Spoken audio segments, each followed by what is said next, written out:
Everybody, welcome back to Truth. I'm excited for today's episode. I want to talk about the Christian faith exploding in India. Why is that important? India is now the most populous nation. They're superseded China now in population. China had the one, child policy for so many years. And hey, if Christianity is exploding in China and now in India, that's great news. Today, I'm going to share with you some stunning facts through an article entitled Massive Growth of Christianity Reported in India by Dr. Ralph F. Wilson from Renewal Heart Ministries. So let's get started.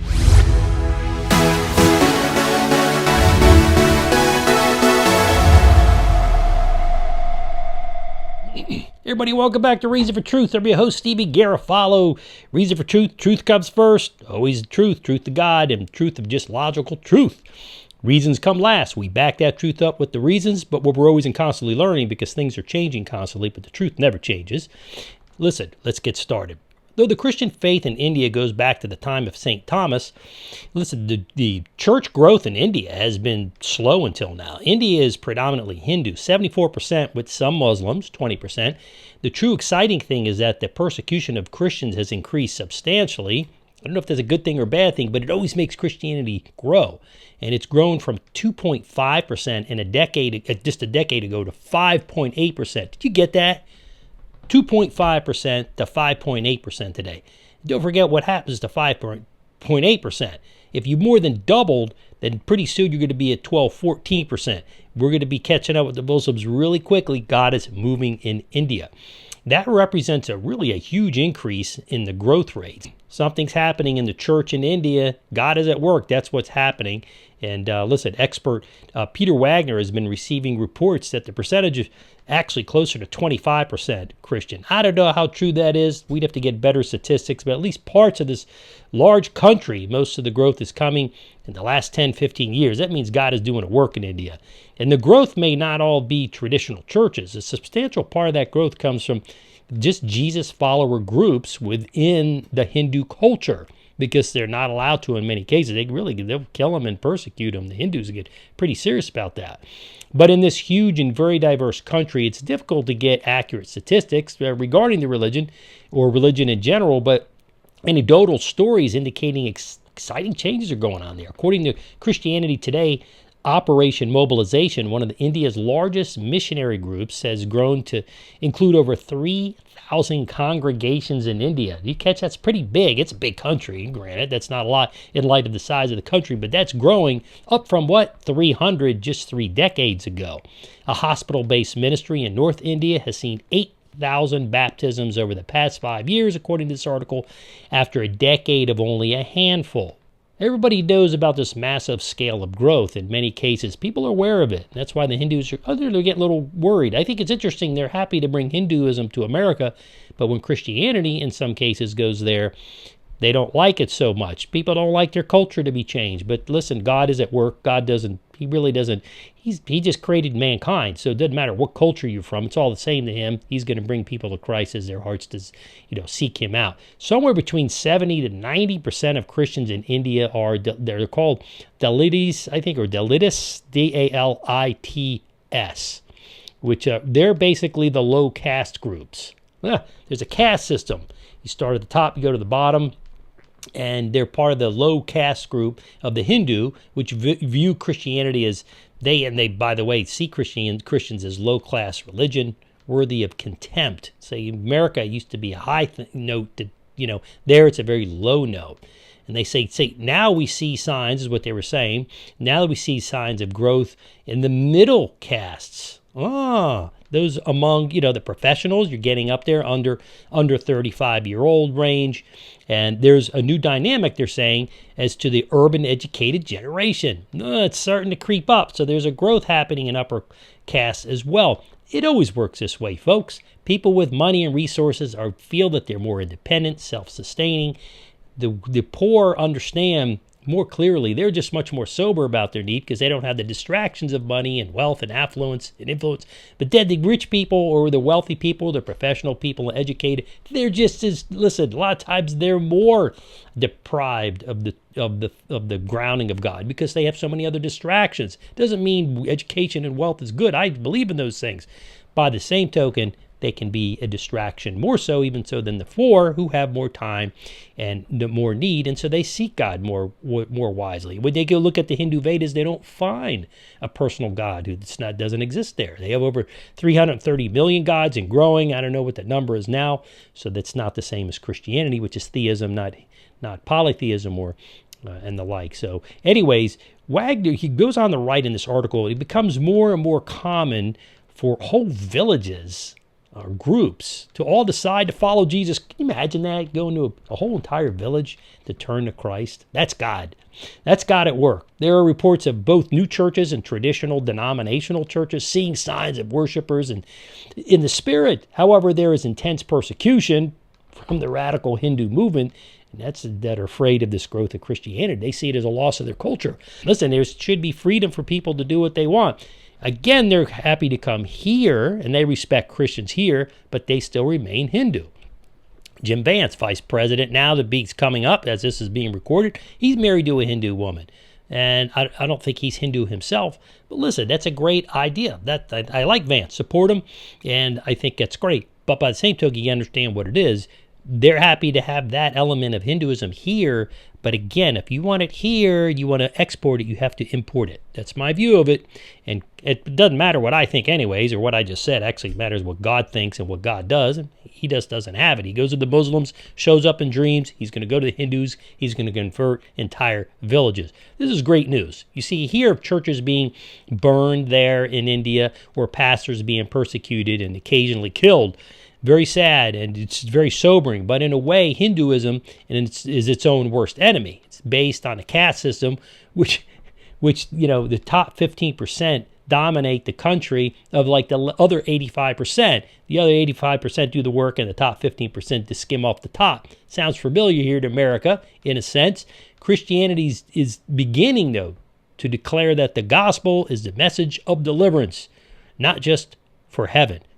People who bust against Christianity, they don't understand Jesus was the greatest liberator of all times. From an eternal perspective, even women, he gave more respect to women than any other figure in history up to that point. It's a message of freedom, right? The truth of God, that God made man in his image. That's all man, all cultures, Hindus and Christians, India, America, Europe, you name it, China. And that message of deliverance seems to be catching on across India, like burning land, like it's like a forest fire, just burning through there. The key to this growth seems to stem not from some charismatic leader or political change or some kind of major scandal in Hinduism or social upheaval, but from intercessory prayer. So I encourage you to make India personal prayer focus that we need to be doing. Pray for congregations, for leaders, for for the church, evangelicalism to spread and begin discipling new believers as converts, both from Islam and from Hinduism, which is happening. Listen, God is at work in India. This is great news. This is exciting, man. I'm pumped. So in conclusion, the truth of God is written on all men, women's hearts. And as we close, I want to leave you with 3 passages that sum up why Christianity is exploding in India. Take it from God's word. Let's take a look. First, Ezekiel 36:26 says this, "And I will give you a new heart and a new spirit, and I will put within you, and I will remove my heart of stone from your flesh and give you a heart of flesh." At the end of the day, God's going to give us a heart that knows how to seek him. That's what happens. If people want to know him, he's going to change the heart. So how do you and I see others?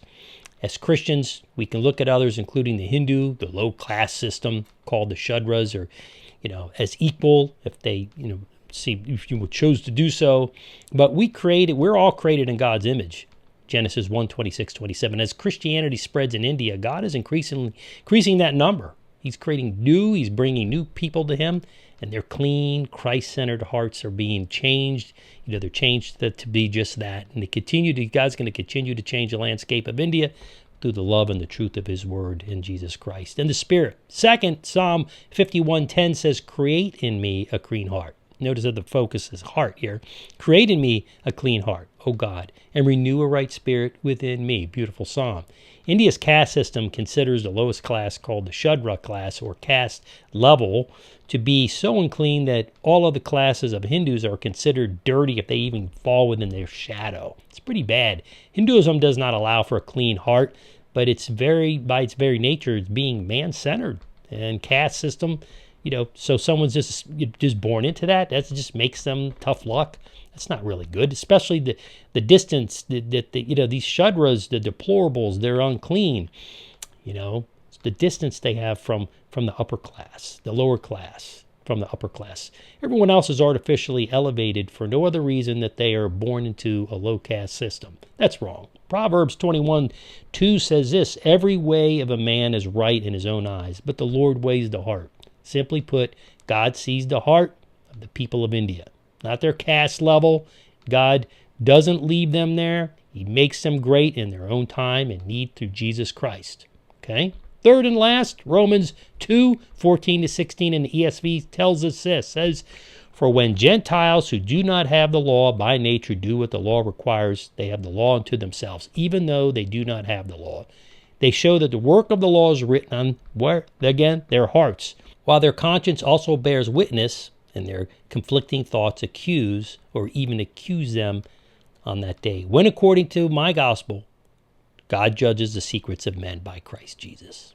In other words, in the end, the truth of God is written on all men's hearts, including the Hindus of India, the Christians, or the cultural Christians who really are not orthodox in their faith here, the Russian Orthodox Church, the Buddhists in China. Listen, true salvation for them is a matter of acceptance or rejection of the true God of the universe through Jesus Christ. It's all free choice, folks. And if that sounds exclusive as to, well, it is. Hindu is not, just because they claim inclusiveness, you can have any God you want, they're just as exclusive because they say this is our way. Their way, and generally speaking, is just as exclusive as Christianity. Yet Christianity is exclusive. Yes, it is, to Jesus Christ, and Jesus Christ is the truth. Therefore, Christianity is the exclusive truth. God accepts the Hindu Shudra class. Who are the Shudras? Well, in India, just to make clear before we leave, the Shudras are the lowest ranking class again of the caste system, typically function under the roles of laborers, artisans in Hindu society. So it's stated in many ancient Hindu texts that the main function of the Shudra is to serve the other three high castes. That's sad. Jesus tells us quite the opposite.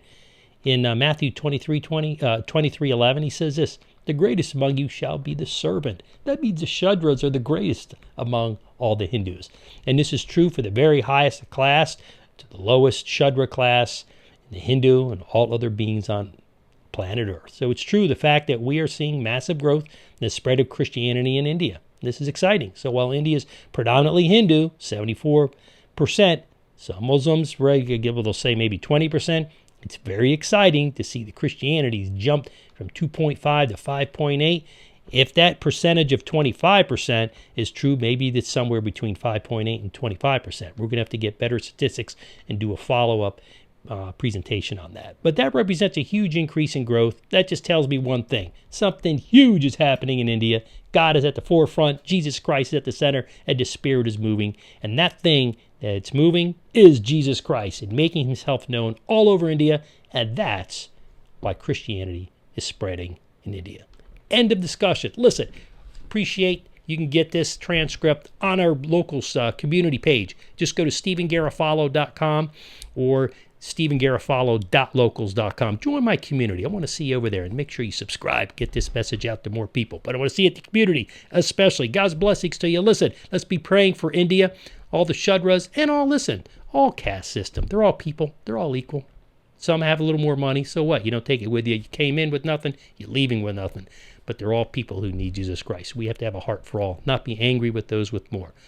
Let's keep that in mind. So God's blessings to you. Thank you for tuning in. I'm your host, Stevie Garofalo, and this is your Reason for Truth for today.